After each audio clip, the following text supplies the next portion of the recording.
علیکم ورحمۃ اللہ تعالی وبرکاتہ۔ محترم سامعین، آج ہم پڑھیں گے سورۃ النساء آیت نمبر 46، تلاوت اردو ترجمہ اور مختصر تفسیر کے ساتھ۔ اعوذ باللہ من الشیطان الرجیم، بسم اللہ الرحمن الرحیم۔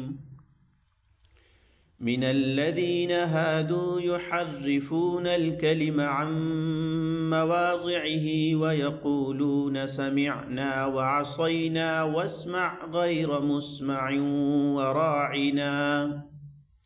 وراعنا ليا بألسنتهم وطعنا في الدين ولو أنهم قالوا سمعنا وأطعنا واسمع وانظرنا لكان خيرا لهم وأقوم ولكن لعنهم الله بكفرهم فلا يؤمنون إلا قليلا۔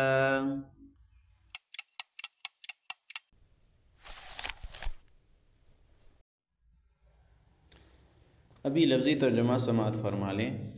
من سے، الذین ان لوگوں میں سے، ہادو جو یہودی ہے، یحرفون پھیرتے ہیں، ہٹاتے ہیں، الکلمہ الفاظ کو، عن سے، مواضعہ مواضع جگہ ہی اس کی جگہوں سے، و اور یقولون وہ کہتے ہیں، سمعنا ہم نے سن لیا، وعصینا اور ہم نے نافرمانی کی، واسمع اور آپ سن لیجئے، غیر مسمع سنائی نہ دے، و اور راعنا ہماری رعایت کیجئے، لین مروڑتے ہوئے، بِأَلْسِنَتِهِمْ اپنی زبانوں کو، و اور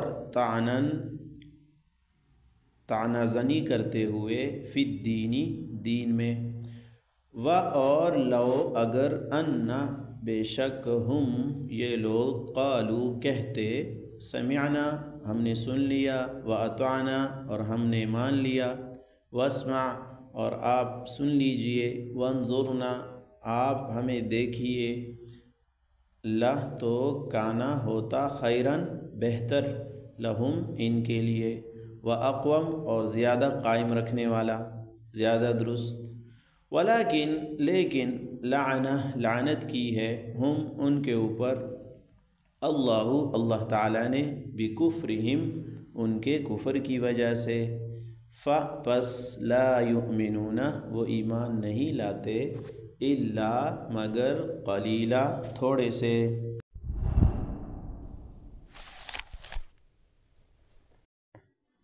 محترم سامعین، بامحاورہ ترجمہ یوں ہوگا، یہودیوں میں سے کچھ وہ ہیں جو تورات کے الفاظ کو ان کے موقع محل سے ہٹا ڈالتے ہیں اور اپنی زبانوں کو توڑ مروڑ کر اور دین میں طعنہ زنی کرتے ہوئے کہتے ہیں، سمعنا وعصینا واسمع غیر مسمع اور راعنا، حالانکہ اگر وہ یہ کہتے کہ سمعنا واطعنا اور اسمع وانظرنا تو ان کے لیے بہتر اور راست بازی کا راستہ ہوتا، لیکن ان کے کفر کی وجہ سے اللہ نے ان پر پھٹکار ڈال رکھی ہے، اس لیے تھوڑے سے لوگوں کے سوا وہ ایمان نہیں لاتے۔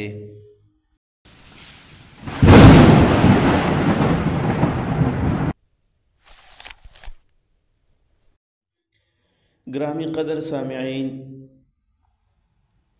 اس آیت کی تفسیر یہ ہے کہ یہود مسلمانوں کے خلاف دو بڑی شرارتیں کرتے تھے۔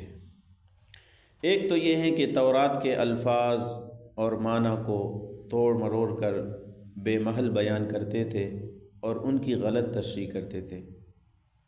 یعنی تورات کے اندر جو الفاظ ہے اور ان کا جو مفہوم اور وضاحت اور تشریح ہے، تو ایک تو الفاظ بھی بدل دیتے تھے اور دوسری یہ ہے کہ وضاحت اور تشریح بھی اپنی خواہش کے مطابق کرتے تھے۔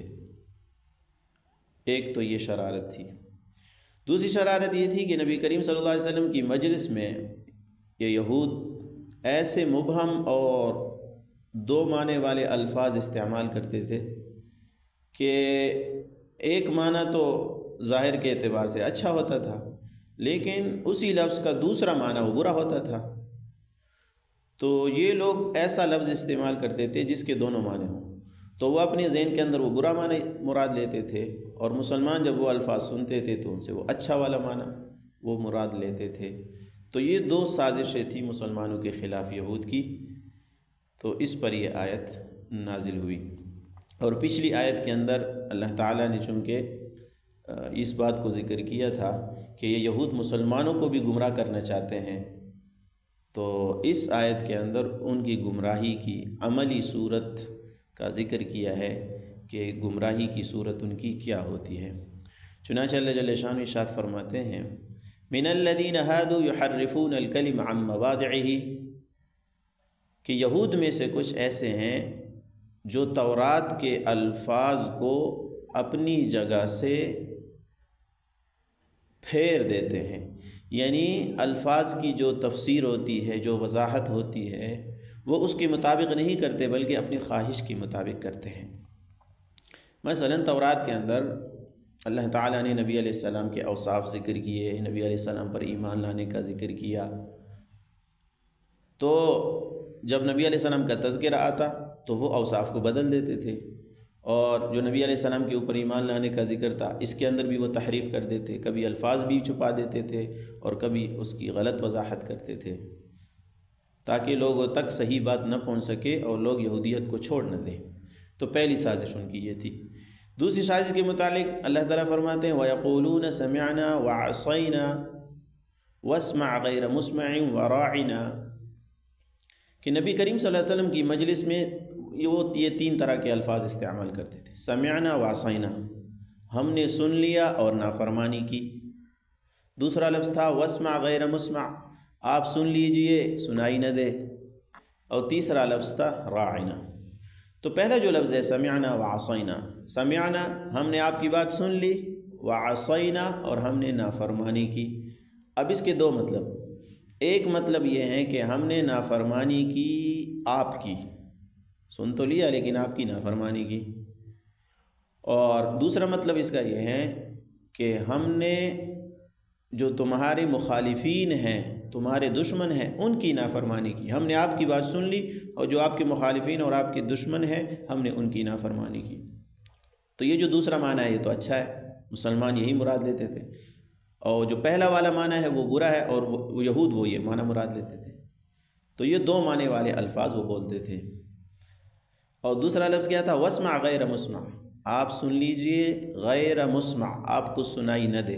اب غیر مسمع کا ایک مطلب تو بد دعا ہے کہ تمہارے کان کام کرنا چھوڑ دے، سننا چھوڑ دے، تمہیں سنائی نہ دے، یہ تو اس کا برا معنی ہے۔ اور دوسرا معنی یہ ہے کہ غیر مسمع، تمہیں ایسی بات سنائی نہ دے جو تمہیں تکلیف دینے والی ہو، جس کی وجہ سے آپ پریشان ہو جائیں۔ تو یہ تو اچھی بات ہے، اچھا مفہوم ہے۔ تو مسلمان یہ دوسرا معنی مراد لیتے تھے اس کے ان الفاظ سے، اور یہود وہ پہلا معنی مراد لیتے تھے، یعنی بدعا دیتے تھے نبی علیہ السلام کو، اور ایسے الفاظ کے ساتھ کہ مسلمان نہ سمجھ سکے۔ اور تیسرا لفظ تھا راعنا۔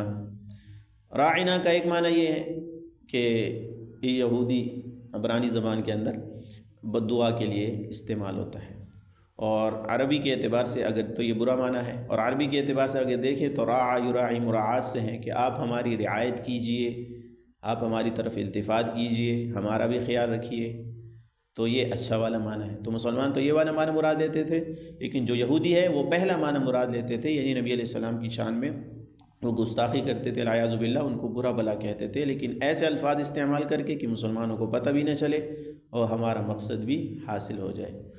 تو یہود یہ تین طرح کے کام، وہ تین طرح کے الفاظ یہ استعمال کرتے تھے، اور آگے اللہ تعالیٰ نے ان کا مقصد بھی بتایا، لین بِأَلْسِنَتِهِمْ، زبانوں کو مروڑتے ہوئے، تاکہ مسلمانوں کو پتہ نہ چلے کہ ہم تو الفاظ اچھے استعمال کر رہے ہیں لیکن یہ ہے کہ اس کے معنی ہماری مراد میں برے ہیں، وَطَعْنًا فِي الدِّينِ، اور دین کے اندر عیب پیدا کرتے ہوئے، تاکہ مسلمانوں کی دین کے اندر عیب پیدا ہو جائے، نقص اور کمی آ جائے، تو اس غرض سے وہ یہ کام کرتے تھے۔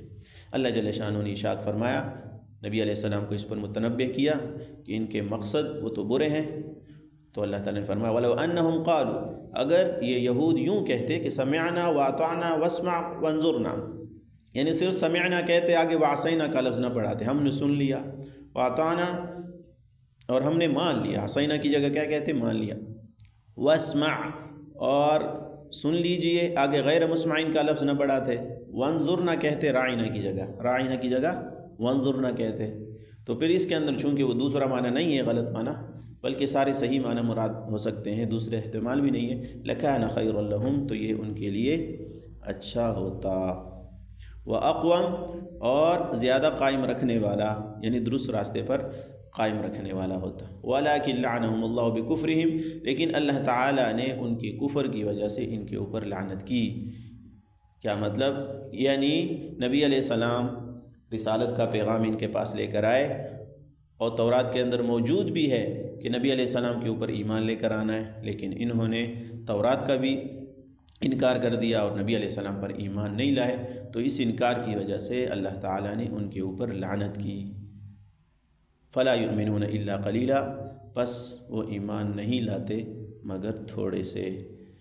یعنی اکثر جو یہود ہے اپنے کفر کی وجہ سے اور اللہ کی لعنت کی وجہ سے وہ ایمان نہیں لاتے، ہاں تھوڑے سے ہیں جو ایمان لاتے ہیں. وہ عبداللہ ابن السلام رضی اللہ تعالیٰ عنہ یہ یہود کے بڑے علماء میں سے تھے، اور ان کے اور ساتھی بھی تھے، وہ نبی کریم صلی اللہ علیہ وسلم پر ایمان لے آئے.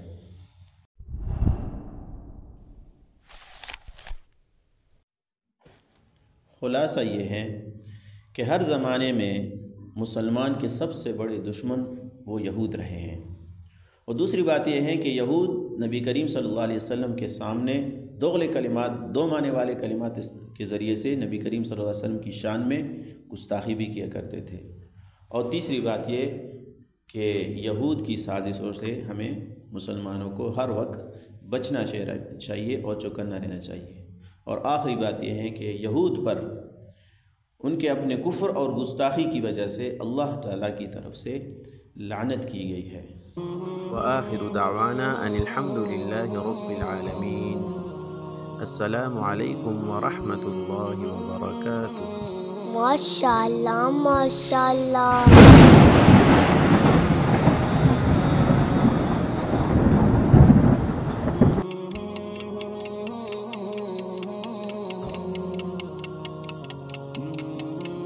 مصطفى مصطفى منبع للصفا سيد الأنبياء مشعل في الوفا كان في عطفه لليتامى دفاع.